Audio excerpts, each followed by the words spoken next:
अलीम इस्माइल का अफसानचा सुनते हैं। उन्वान है शर्मिंदगी। रात का वक्त पूरा हॉल फानूस की रोशनी से जगमगा रहा था। शहर के एक बड़े रईस के जन्मदिन की पार्टी में रेशमी और मखमली कपड़ों से ढके टेबल कुर्सियां नीम बरहना औरतों से पर्दा कर रही थीं। आइए सुनते हैं शाहिद काज़मी का मार्कतुल आरा अफसानचा भू। सिर्फ 2 सत्र का अफसानचा और कितनी गहराई रखता है।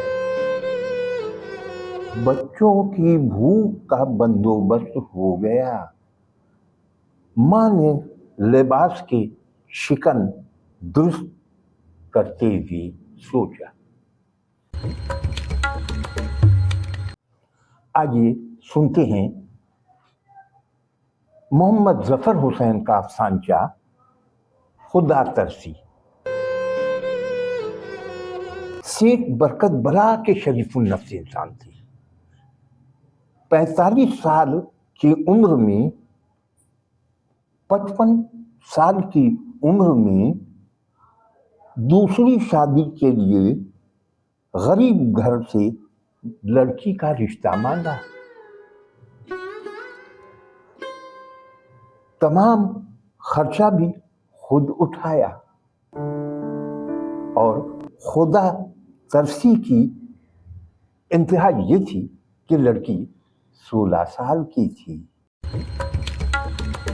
सब्सक्राइब करने के लिए लाल बटन दबा दें और हाँ, सब्सक्राइब करने के बाद घंटी का बटन दबाकर ALL यानी ऑल पर क्लिक जरूर करें। तो आइए अब अगला अफसानचा सुनते हैं निसार निंदवानी का दिलचस्प अफसानचा आमिल कामिल। गांव में एक साहब का बच्चा कई दिनों से बीमार था।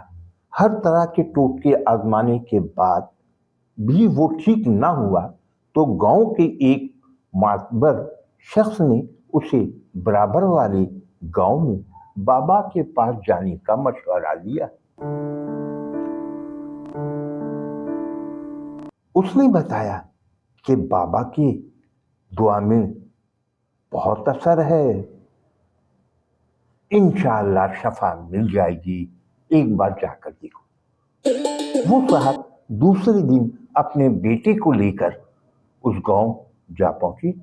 वहां पहुंचकर पीर बाबा का पता पूछा तो एक शख्स ने कहा, आमिर बाबा के घर पर ताला लगा है, उनका बेटा बीमार है, वो उसे शहर में किसी डॉक्टर को दिखाने ले गए हैं।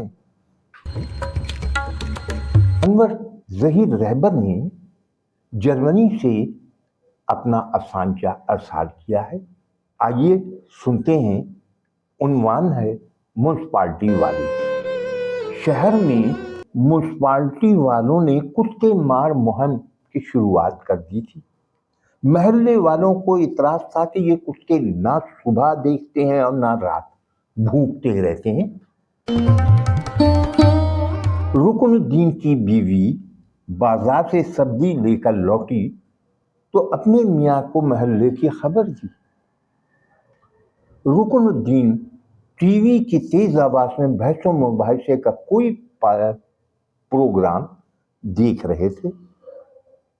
सियासी मुखालिफिन एक दूसरे से उलझे हुए थे। कुछ भी समझ में नहीं आ रहा था कि कौन क्या कह रहा है। रुकनुद्दीन की बीवी ने एक अजीब निगाह टीवी पर डाली और कहा, म्युनिसिपालिटी वाले पता नहीं यहाँ कब मुहिम का आगाज करेंगे। चैनल सब्सक्राइब करने में, घंटी का बटन दबाकर ऑल पर क्लिक करने में कोई पैसा नहीं लगता, फिर बुखारत कैसी। फौरन सब्सक्राइब का बटन दबाकर घंटी का बटन दबाएं और ऑल पर क्लिक। और अब हम सुनते हैं बलोची जबान का सांचा जिसे तहरीर किया है मोहम्मद सलीम कुर्दुनी।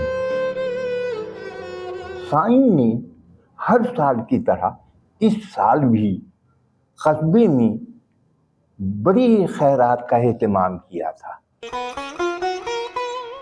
बड़ी तादाद में गुरबा को दावत दी थी, देगें पकवाई थी। मंजूर इस बात पर खुश था कि गोश्त वाली बिरयानी खाने को मिलेगी। वो जल्दी जल्दी दोनों बच्चों को साथ लेकर खैरात गाह जा पहुंचा। बीवी को भी आग जलाई कि कुछ न कुछ, तू बीमार है तो क्या हुआ, कुछ न कुछ तेरे लिए भी ले आऊंगा। वो खैरात गाह में पहुंचा, देगें खुल चुकी थी। वो और उसके दोनों बेटों ने भी खूब डटकर बिरयानी खाई। तभी बराबर में बैठे एक शख्स ने बताया कि साईं ने इस बार पूरे 50 लाख रुपए खर्च किए हैं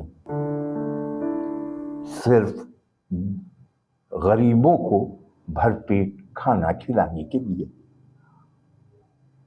मुंह की तरफ जाता हुआ हाथ मंजूर का रुक गया। उसे वो दिन याद आ गया जब वो साईं के पास बीवी के इलाज के लिए 2000 रुपए मांगने गया था और बदले में उसे छुट्टे मिले थे। जिसे मंटो के बाद भुला दिया गया था, एक बार फिर से शबाब पर आ चुका है। बहुत सारे लोग लिख रहे हैं। अफसानचे की आबियारी के लिए मैं भी मुसलसल कोशिश किए जा रहा हूं। आप भी हमारा साथ दें, चैनल को सब्सक्राइब करें, दोस्तों को मशवरा दें कि वो कम से कम अफसानचा तो सुन लिया करें। अफसानचा सुनने में कोई पैसा नहीं लगता। फिर बुखालत कर रहे हैं। आप जितना ज़्यादा इस वीडियो को देखेंगे उतने ही हमारे हाथ मजबूत होंगे। आइए अब हम सुनते हैं राहत वफा राजपूत का अफसानचा काश। बड़ी गौर से सुनेंगे। माशरे का दुख दर्द सब कुछ इस अफसानचे में आया हो रहा है। तो आइए सुनते हैं काश। आज रोटी बनाने में कुछ देर हो गई थी। गुड्डू बाप की मतवक्को गाड़ियों का सोचता हुआ तेज कदमों से दुकान की तरफ बढ़ रहा था। उसके बाप के नाक पर गुस्सा हमा वक्त धरा रहता। उसने आज तक अपने बाप और माँ को हंसते मुस्कुराते बातें करते नहीं देखा। हाँ, गालियां दिन रात बाप के होठों पे होती। जब वो दुकान पहुंचा तो उसका बाप चंद खरीदार औरतों से कपड़े दिखा दिखा कर, थान खोल खोल कर, हंस हंस कर अफादियत बता रहा था। औरतों के जाने के बाद खाना खाते भी उसने बाप से पूछा, आप अम्मी के साथ भी उनसे इसी तरह बोला करें ना। बाप ने एक गुस्सैली नजर उस पर डाली और फिर कहा, इन औरतों से मुझे रकम मिलती है, दुकान चलता है। और उसने गुस्से में प्लेट को जमीन पर रखा।